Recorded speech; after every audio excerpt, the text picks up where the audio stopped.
The story with YouTuber BradTaste's Music has continued to develop, with Brad putting out yet another video response that was quickly deleted, and then in a turn of events asked live streamer Destiny if he could show up in his platform for an interview after a clip of Destiny defending Brad against Tina went viral. Tina also made multiple appearances on other shows, such as a 1.5-hour interview with another commentator, and dropped a Google Doc of all the things she had to manage for Brad's day-to-day life. There is also text revealed where in them Tina says that Brad once paid $4,000 for an HJ. Welcome to the internet versus BradTaste's response. If you've missed the first two parts of the series, they will be linked in the description, but it starts, of course, when Brad uploads his other apology video. However, this one was deleted even quicker than the last ones that we've already covered, and Nicholas Zorio responds to this by saying, "I don't think BradTaste understands how close he is to a complete and total career redemption. It's just one or two more unscripted OBS recording videos away." And Claire replies, "I think he's one freestyle away. Let the music set you free, Brad. And just so you can see the video yourself, it's only just about 2 minutes, so we're just gonna let it play." Here is Brad's response. I just want to make this video because this is over now. I have nothing else to say. I want to actually thank Tina for sharing the video.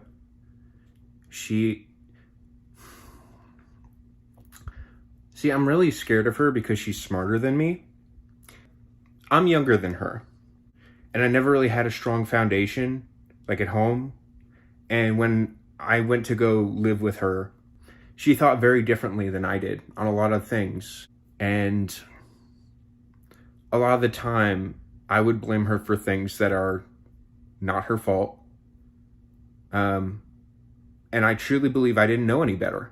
And that's what's so scary about it. I keep trying to fix stuff, but I'm just like not as aware of things as other people. And I get shit wrong and I think I'm doing a good thing and I end up really hurting someone. And I think that I'm going to be using electronic devices like significantly less. You know, like this forced me offline and help me finally break out of this like awful cycle that like getting a YouTube channel at like 17 years old and then becoming like really big, like that like fucks with your head and your ego. Yeah, she was a victim of that. Absolutely. And right now she is getting the support that she deserves. And again, if you're just hate watching this, she is in a horrible situation right now. She can't catch a break. And I hate that I'm contributing to that. I've calmed down a little bit and I've returned. Yeah. And what I felt during that time period was real. The pain I felt was real. But I misguided it towards her. And she has every right to feel as hurt as she does. And the internet has every right to be as pissed off at me as they are. I will do better. Goodbye. Crunchtopia tweets out this picture with the caption, "TLDR, new BradTaste video." And it says, "Fact, 90% of YouTubers in controversy quit right before they're about to upload the video that will explain everything." Then back over to Twitter, where we left off the last part of this video where Tina said fork found in kitchen in response to Destiny defending BradTaste's Music. Destiny quote tweeted Tina and said, "White women like this are concentrated poison in online communities." Eve replies to Destiny by saying, "You are such a fucking loser, man." Eli says, "You mean white women who won't sit there quietly and accept abuse, right? No wonder that's an issue for you." And Pokemon replies to Destiny by saying, "White people be like, white people be like." And Juicy Toot says, "But they the white people that be like." Then Destiny Updates tweets out that live at 2 p.m. EST, chatting with BradTaste at 4 EST. And Nicholas Duro screenshots this and says, "What the fuck?" And Ryan Beard replies, "Finally, the one thing Brad needs to rehabilitate his image." Big E says, "It was either this or another freestyle diss track. music. Advance OK also posts this tweet on the Brad Taste in Music subreddit, and Sky Magica says, gaining destiny is objectively worse than losing hive mind. And Fun Veterinarian says, nothing, and I mean nothing, is worse than losing hive mind. And Dume says, bro cries about Tina getting heckled and then does this. Oh my fucking god. And Xander says, he's off his rocker. Then the gnomes post the full 25-minute conversation on the Dalaban, and obviously we can't play this entire thing. It'll be linked in the description if you want to watch it, but a couple clips from the conversation made rounds, such as this one that Weird Fishes Are Peggy posts with the caption, the situation ended up so good for her. My ex now is like the situation ended up really good for her. Like, so good for her that like I finally felt like, through the destruction of my image and my channel, she got like compensation for the pain that she felt.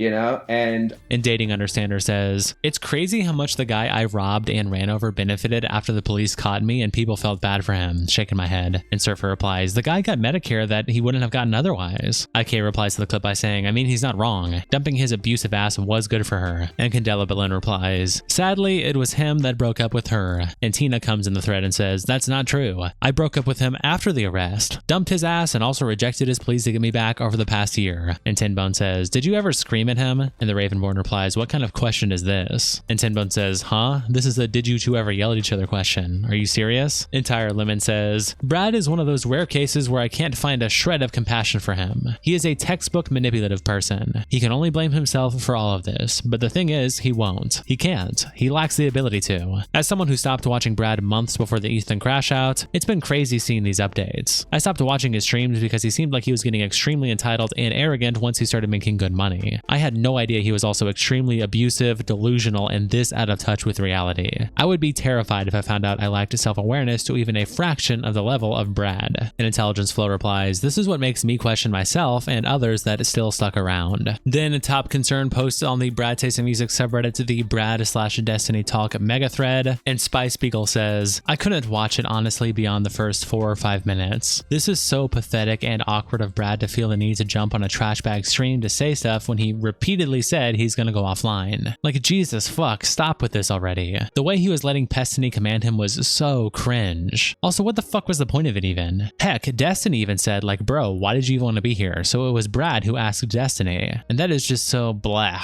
And then SHI replies with this meme saying, who the fuck are you? I thought I hired a therapist. And it's Destiny being the rapist instead of therapist. Substance also posts a brief summary about the conversation on Twitter when they say, it's so funny to see Brad Taste undercut Destiny's pro-abuser/avoid accountability narrative he was hoping to push in their convo. Brad does so by continuing to hammer down the points that he should be held accountable, and accepting his image is tainted, and that a simple statement wouldn't suffice in changing that, nor would it fix what he put his ex through. Destiny's post comments on the conversation. Don't know what he was looking to get out of that. Seems like he internalized a lot of the bad stuff on the internet about him. Tina also went on another commentator's live stream, Purple Perry Gaming, and they had an hour-and-a-half long interview. It'll be linked in the description if you're curious to check out the whole thing. But Liam summarizes the live stream on the Brad Taste in Music subreddit, titling a summary of the important points from Tina's interview with Purple Perry Gaming. And it starts, says the recorded incident was the most scared she ever was. Brad was screaming 1 inch from her face. He was so close he was literally spitting on her. Says Brad was violent at times, not just towards her, but punching holes in the walls, and he broke the bathroom door in their first apartment. She says she doesn't remember what the thud was in the audio of him abusing her. Says when he was on weed, he would have more trouble controlling his emotions. He had a similar outburst to the one shared back in 2020 to 2021 when he was on weed. Brad quit weed in August of 2021. When Brad was not on weed, there were not as many explosive moments, but there was still some emotional abuse. Tina said if she told Brad he hurt her feelings, it would get projected back onto her and she would have to apologize in order to de-escalate. Brad returned to using weed in June 2024. Brad wanted to smoke with Tina and her friends when they were in LA for the H3 show. Tina checked in on Brad several times and he seemed to be okay at first. When the H3 stuff happened, Brad became addicted to weed again. Tina says Brad was high every day from early July when they returned from LA to August 31st, 2024 when he was arrested. Tina claims she had to do everything for Brad.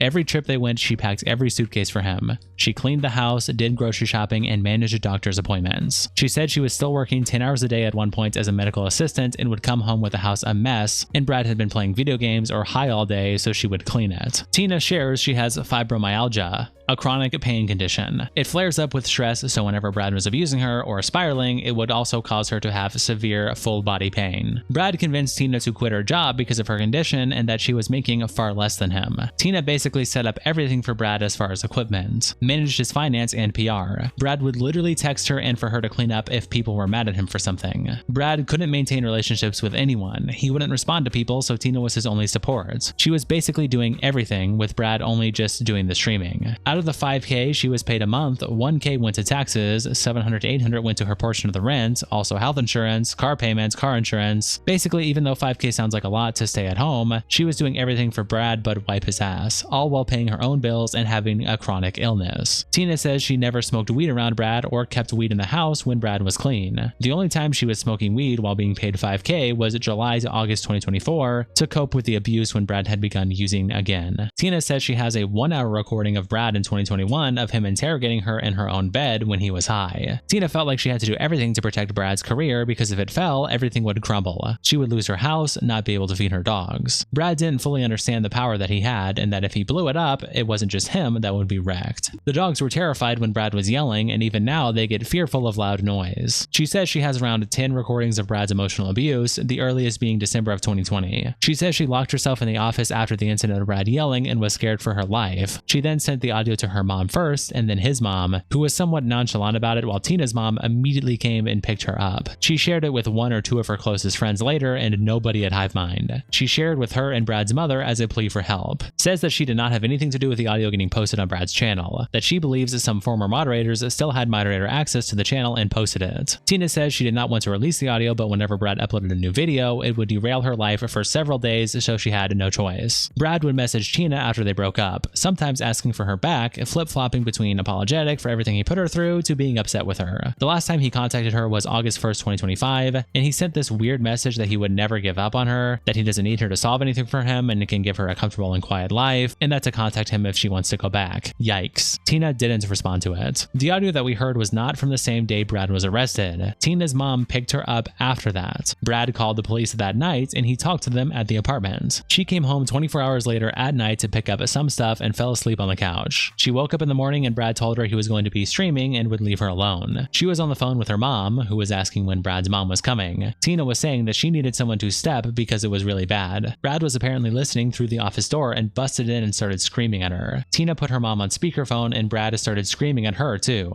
Brad cornered her, screaming at her, causing her to run out on the balcony and close the door and call 911. This is what led to Brad being arrested. When Brad ended that stream saying he wasn't safe in his own home, it was because the police were literally in the apartment. The police said Brad was also claiming to be the victim, so Tina played them the audio of Brad yelling from 2 days prior. There was a 72-hour restraining order between them. In this time, Tina decided to go to Detroit temporarily so Brad's mom could come and Brad could pack up and leave. And then she returned to pack up the rest of her stuff and permanently moved to Detroit. Around July 2024, Brad and Tina went to visit some friends in Detroit. On the way there, Brad was spiraling about something, and this was when Tina tried to comfort him and he threw her hand off him. He also screamed at her about the fact that she was on her phone, when she was just trying to look up the directions to the Airbnb. Tina says she has a recording of this. Brad yelled at her in front of their friends in Detroit. This and the incident with the Airbnb shown in the text caused Tina to stay with her friend for a couple days, who was also the first person to tell her what Brad was doing was abuse. During the Airbnb incident, Brad misheard something Tina said and started screaming, calling her a bitch. He went outside and threw her suitcase on the lawn and drove away. The screaming was so bad the Airbnb, who was downstairs, messaged Tina to ask if they were okay. When they went back to Wisconsin, Brad bought $600 of weed before crossing the border. Weed is illegal in Wisconsin. When he got back in the car, he yelled at Tina for letting him buy the weed. Tina has a recording of this. Brad showed Tina a text from his ex-girlfriend,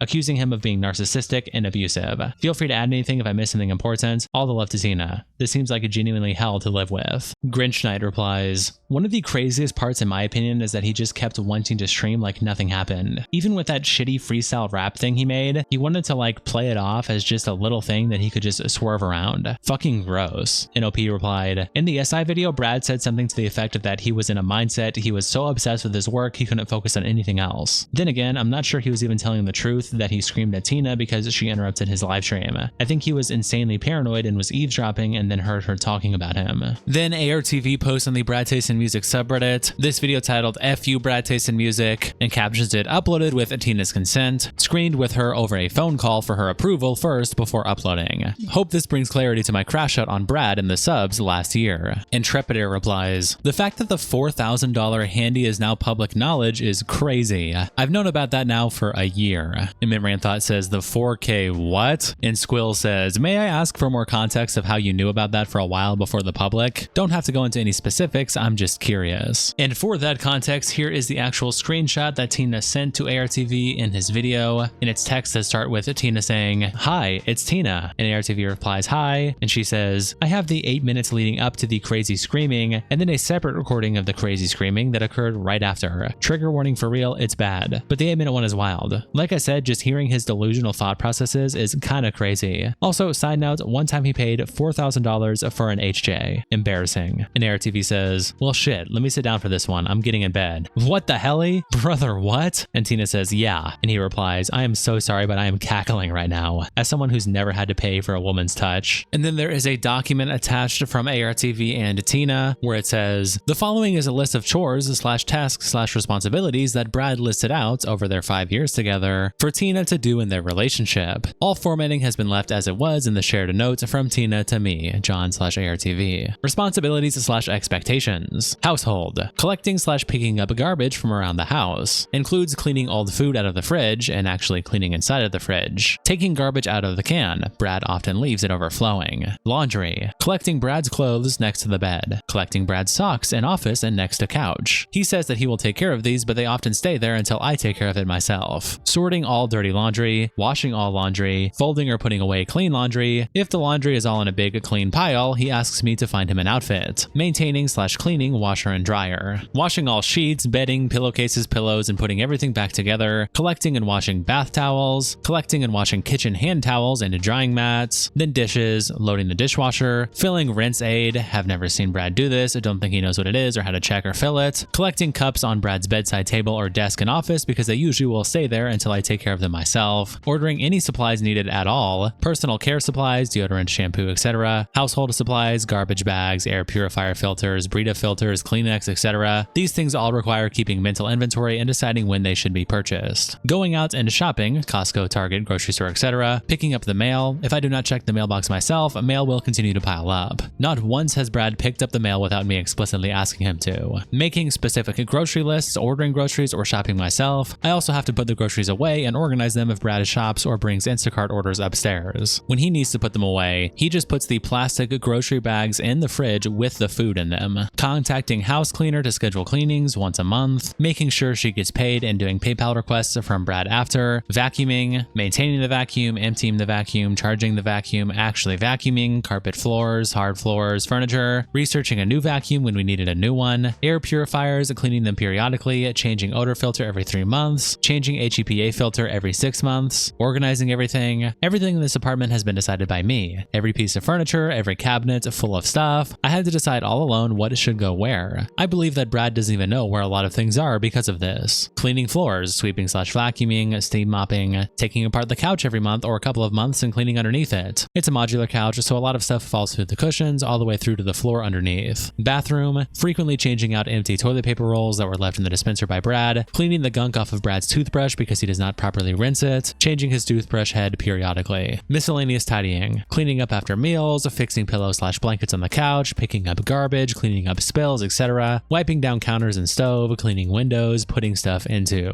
Mac and Suki, which are their pets, monitoring inventory and reordering all dog supplies, scheduling all vet appointments, filing pet insurance claims, keeping track of pet records. I don't think Brad would know where to find Mac and Suki's records if he needed them in an emergency, organizing / managing all the dog grooming, filing their nails, brushing them, brushing their teeth, cleaning their ears, baths. None of these things concern Brad at all. He does not check their teeth, their paws, their fur, etc., and I don't think he ever has. Keeping track of medications. They both get their preventative medication once a month. If I forget to give it to them, they will not get it. I don't think Brad even knows how often they get it. I calculate the dates and add them to our family calendar on the wall that I've never seen Brad look at. Taking the dogs out. Brad is supposed to have the morning walk and the afternoon potty break. I have to remind Brad every single day for the afternoon potty. I've started just doing it myself and not saying anything, because asking him when he's taking the dogs out every single day has truly worn me down. All dog-related cleaning includes coordinating for professional carpet cleaner to come, making sure dogs' food bowls are clean, hand washing or running through the dishwasher, and wiping out Suki's elevated feeder when it gets nasty. Financial, writing checks, paying quarterly tax estimates, scheduling tax accounting appointments, travel, planning the trip, booking everything, Airbnb, rental car, flights, shows, prepping the house for being gone for a week, packing everyone's bags, mine and Brad's, coordinating pet sitting, packing all of their supplies, writing/providing instructions, maintaining communication and planning ahead. Personal, buying clothes. He does not own a single piece of clothing that I did not pick out/pick up for him. He has never taken initiative to go out and buy himself clothes, even when his body changed and his clothes no longer fit him properly. Business, anything related to office, phone calls, contractors, designer, insurance, landlord, local governments, planning, research, managing equipment. Brad makes some spontaneous equipment purchases, but most things he has are because of me, including the computer my friend built for him, green screen I ordered and my dad hung for him, desk I built for him, cable management, researching improvements, managing finances and expenses, coordinating collaborations and maintaining connections, supporting during streams, brewing coffee and making drinks, making food, refilling water, general responsibilities, recognizing where improvements can be made and taking steps to make them, doing anything that requires taking initiative. I truly feel like if there's a piece of garbage on the floor, it does not get picked up without me touching it. Just the mental burden of everything. I believe we'd benefit from a therapist, but I know that we will not get one unless I find them myself and schedule it. How Brad contributes to the household, excluding financially. Taking garbage and recycling out, only when I ask. Sometimes doesn't follow through for days after asking multiple times. When he finally does it, he does not do it completely, usually leaves the blue bin full. Emptying the dishwasher, only when I ask. Sometimes doesn't follow through for days after asking multiple times. Grocery shopping occasionally, only when I ask. I have to make a grocery list in the Kroger app that he can explicitly follow. Walking dogs in the morning and doing afternoon potty break. Sometimes waits until afternoon to do their morning potty. Knowing he takes them out so late, I usually try to stay up and take them out at about 2 a.m. so they don't have to hold their pee as long. Entirely unreliable about afternoon potty breaks, and I have to remind him frequently at some points every single day. When we're getting ready to go on trips, Brad offers to drop dogs off at a dog sitter. Takes care of dogs while I am out of town, though I have notifications on for our garage opening because I've had to remind him to take the dogs out when I'm in another state. Door dashing food. Maybe doesn't count because this is really just a money thing. Then over on BradTaste's Music, a fast ballooning head posts this document with the caption, "Holy shit. ARTV just published a Google Doc of demands Brad gave Tina." And Garamarman Tontong replies, "So she was essentially his mother." And Willie Load says, "From what Tina said in her interview, she did literally everything for him but wipe his ass. Makes sense too why he looks so disheveled, no shaving, unkempt hair, etc." And OP replies, "I don't know about you, but I was never that dependent on my mother." And Garamarman Tontong says, "I was at one point, but I also couldn't speak or walk." And OP replies, "My 10-month-old has more maturity than Brad and has done for some time." Dario Blaze quotes the part of the document that says cleaning the gunk off of Brad's toothbrush and says, "Let's go. Y'all can close the motherfucking sub." I was about tired of all this, but this solidifies that he's a literal man-child. And Careful Drawing says, "How do you have gunk on your toothbrush? That is wild. Like he must just put it under weak running water for 1 second, then putting it away." And What 23456 says, "Most of this can be explained by depression and executive dysfunction. I struggle a lot with most of these things. Obviously, I'm trying a lot harder than Brad to get better at them, but it's clear he's mentally ill and all of these tasks are very challenging for people dealing with mental illness." Choco Nugget replies to the document by saying, "What you gotta understand is that Brad needs to be locked in completely on his art of being paid to listen to albums and overlaying graphics to let us know if he likes it or not. Things like chores and responsibilities would just get him out of the creative zone. Fellow artists understand this." And Useful Strategy replies, "He's incapable of doing anything besides pressing buttons on a soundboard." And Choco Nugget says, "He cries sometimes too." And Scary Flake replies, "And screaming at his partner." And Willing Loach says, "I hear he has a knack for punching holes in walls and doors too."